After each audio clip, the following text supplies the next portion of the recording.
नाज़रीन इकराम, आज पाकिस्तान और न्यूजीलैंड के दरमियान एक सनसनीखेज़ मुकाबला हुआ और इस मुकाबले के बाद न्यूजीलैंड ने पाकिस्तान को 4 रन से शिकस्त दे दी।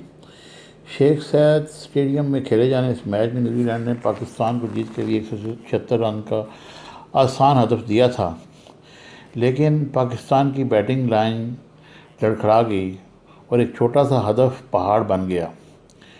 दिन के आगाज़ पर पाकिस्तान ने 37 रन बगैर किसी नुकसान के अपनी नामुकम्मल इनिंग दोबारा शुरू की, तो पाकिस्तान के मजमूई स्कोर पर इमामुल हक 27 रन बनाने के बाद एजाज़ पटेल की गेंद पर LBW हो गए।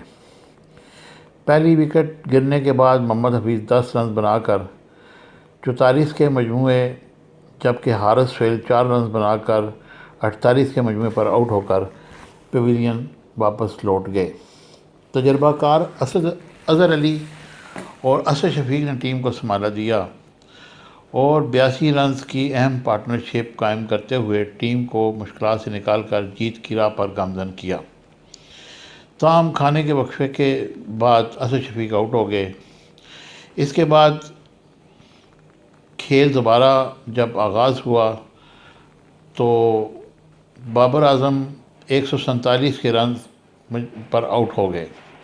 कप्तान सरफराज ने 3, जबकि बिलाल आसफ, यासर शाह, हसन अली 0 पर आउट हुए और मैच की तमाम उम्मीदें अज़हर अली पर लग गईं।